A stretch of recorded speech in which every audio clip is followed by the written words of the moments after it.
प्रिय बच्चों, आज हम कक्षा 10th का एसएसटी का लेसन नंबर 7 राष्ट्रीय अर्थव्यवस्था की जीवन रेखाएं, इसका अंतिम भाग लास्ट पार्ट पे है। और आज के जो हमारे टॉपिक रहने वाले हैं, विषय रहने वाले हैं, वह है संचार साधन, अंतरराष्ट्रीय व्यापार और पर्यटन।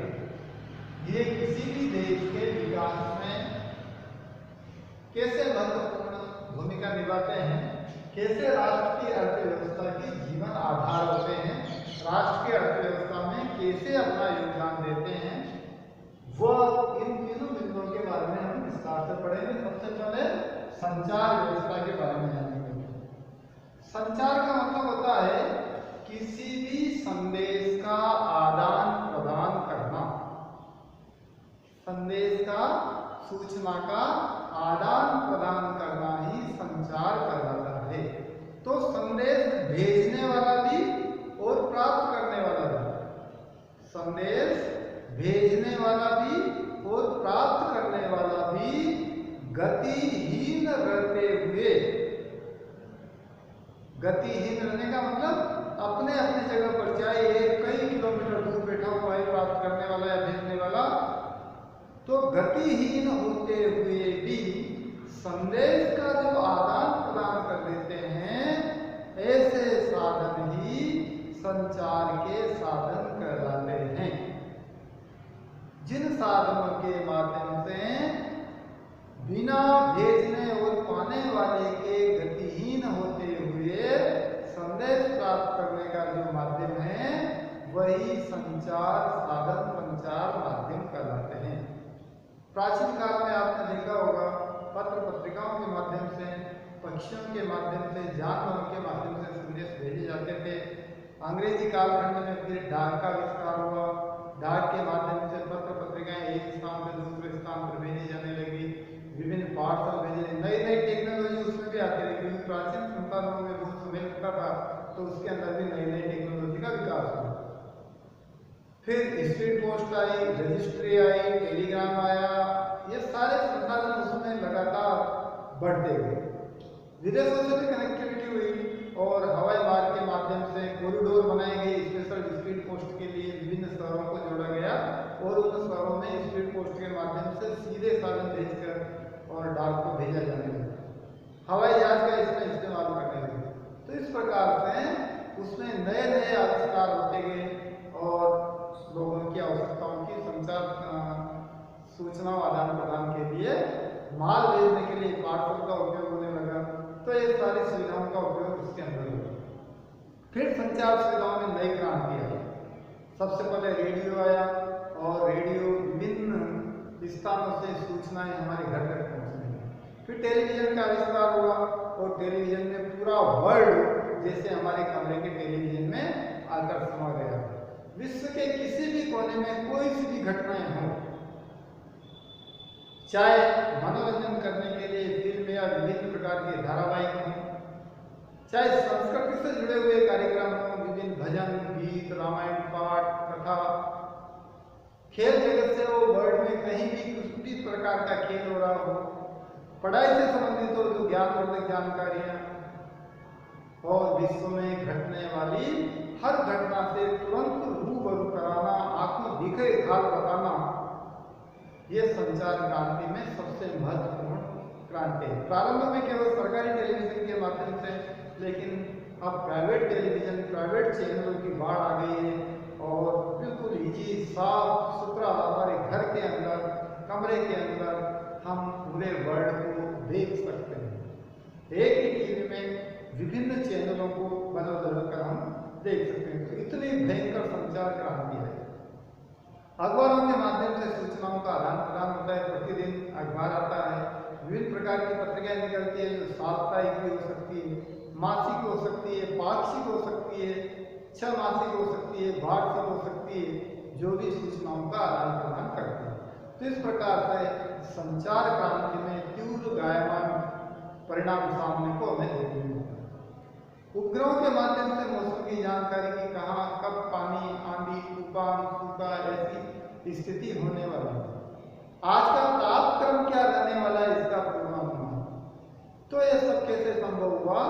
विभिन्न भैयाओं के, विभिन्न वैज्ञानिकों के लगातार शोध, लगातार चिंतन, लगातार मनन के कारण संचार क्रांति का विकास हुआ और देश के अर्थव्यवस्था में महत्वपूर्ण योगदान इसलिए देते हैं क्योंकि देश की हर घटी घटना, छोटे बड़े व्यापार से संबंधित, व्यापारियों को लाभ पहुंचाने की दृष्टि से ये सारे के सारे कहाँ कौन सी फसल का कितना भाव चल रहा है तो वहाँ बेचा जा सकता है। पैसों का आदान प्रदान इनके माध्यम से आजकल होने लग गया है।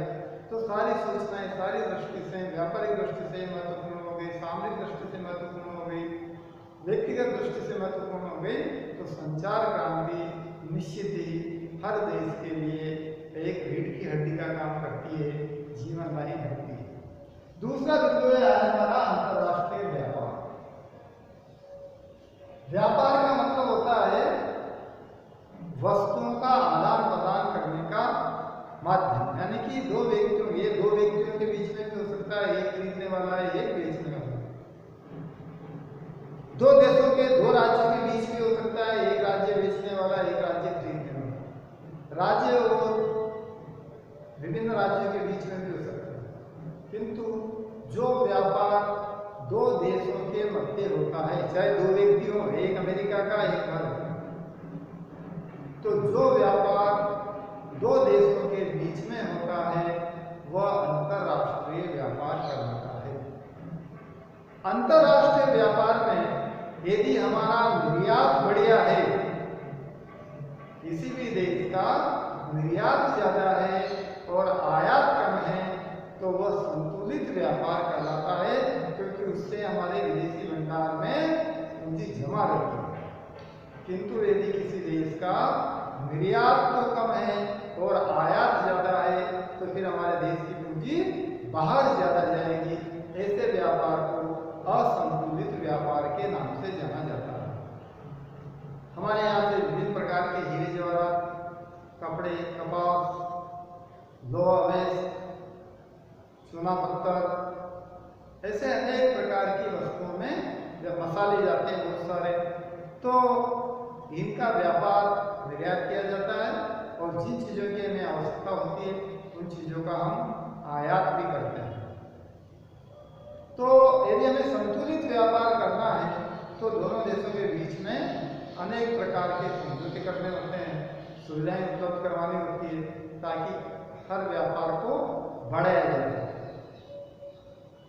तो व्यापार की दृष्टि से भी किसी भी देश को अगर व्यापारिक दृष्टि से मजबूत बनाना है, देश की आय को बढ़ाना है, देश की अर्थव्यवस्था को ठीक करना है, तो संतुलित व्यापार करना पड़ता है। हमारे देश में संभवतया धीरे धीरे हम संतुलित व्यापार की ओर बढ़ते जा रहे हैं। व्यापार, अंतर्राष्ट्रीय व्यापार हमारे यहाँ दो प्रकार से होता है, हवाई जहाज के माध्यम से भी होता है और समुद्री मार्ग से भी होता है। ये दो ही मार्ग ऐसे हैं जिनके माध्यम से हमारे यहाँ से व्यापार होता है। कुछ देशों की सीमाएं जो थली हमसे जुड़ी हुई है उन्हें थल मार्ग से भी व्यापार होता है, लेकिन वह कम मात्रा में होता है। अधिकांश व्यापार हमारा समुद्री मार्गों से ही होता है। जिन वस्तुओं को त्वरित पहुंचाना है उनके लिए वायु मार्ग का भी इस्तेमाल किया जाता है। तो ये व्यापार भी हमारे देश की अर्थव्यवस्था की जीवन रेखा का काम करता है। अंतिम भाग आता है पर्यटन। पर्यटन उद्योग भी हमारे देश में लगातार बढ़ता जा रहा है, क्योंकि पर्यटन उद्योग एक ऐसा उद्योग है जो किसी भी देश की एकता को बनाए रखता है। क्योंकि अगर व्यक्ति एक स्थान से निकलकर दूसरे स्थान पर जाएगा, वहाँ उसको सारी सुविधाएं मिलेगी, एक दूसरे के आचार विचार देखेगा, खान पान देखेगा, संस्कृति देखेगा, तो क्या होगा कि उसके मन में भी एक दूसरे से कनेक्टिविटी होगी। तो ये किसी भी देश की राष्ट्रीय एकता को प्रदर्शित करता है। हमारे देश में कोई सांस्कृतिक पर्यटन के लिए निकलता है, यानी कि हमारे देश की संस्कृति को निकलने के लिए, कोई विरासत यानी कि जो प्राचीन काल के बड़े बड़े महल हैं, बड़े बड़े स्मारक हैं, उनको देखने, कोई रमणीय स्थानों को देखने जाता है, कोई अनुकूल मौसम को देखने जाता है। इस प्रकार से अलग अलग प्रकार की दृष्टि से लोग पर्यटन में जाते हैं। हमारे देश के लगभग 1.5 लाख लोगों को प्रत्यक्ष रूप से रोजगार मिला हुआ है। चाहे वो टैक्सी चलाने वाले हों, चाहे वो गाइड करने वाले हों, चाहे वो होटल रेस्टोरेंट वाले हों, ऐसे लाखों लोगों को रोजगार इस उद्योग के माध्यम से मिला हुआ है। साथ ही सरकार को भी टैक्स के रूप में आए हुए हैं। अनेक विदेशी पर्यटक भी हमारे यहाँ घूमने आते हैं, तो उनका घूमने आने का उद्देश्य होता है कि वह हमारी विरासत को देखने आते हैं, यहाँ के महल किस प्रकार से बने हुए हैं, तो स्मारक किस प्रकार से बने हुए हैं।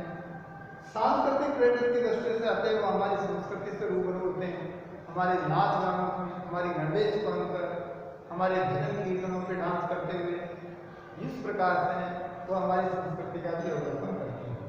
पानी यानी कि हमारे पर्यावरण को देखने आते हैं कि हमारा कल्चर कैसा है, हमारा पर्यावरण कैसा है, हरा भरा है, वायु शुद्ध है, पानी की अच्छी व्यवस्था है, आवागमन की अच्छी व्यवस्था है, तो ऐसे सब देखने आते हैं। रोमांचकारी यानी कि मन को एकदम रोमांचित करने वाले, आनंदित करने वाले ऐसे स्थानों का अवलोकन करने आते हैं, हमारी संस्कृति को देखने आते हैं।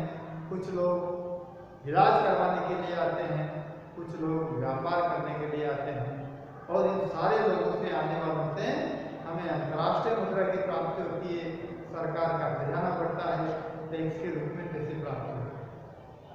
तो इस अध्याय का ये अंतिम जो पाठ था, आज हमारा संचार, अंतर्राष्ट्रीय व्यापार और पर्यटन कैसे हमारे देश के लिए विकास का काम करता है, हमारे देश की अर्थव्यवस्था को मजबूत करने का काम करता है, इससे किस प्रकार राष्ट्र पैसे कमाता है, किस प्रकार राष्ट्र लोगों को रोजगार देता है, कैसा सारा राष्ट्र वसुदेव कुटुंबकम की तरह जीवन यापन करता है, एक साथ रहता है, ये सारी बातें प्रदर्शित करता है। इस प्रकार से ये अध्याय और ये पुस्तक हमारी समाप्त होती है। आप सब भैयाओं को अच्छी प्रकार से समझ में आई होगी, ऐसी मेरी अपेक्षा है। जय हिंद, जय भारत।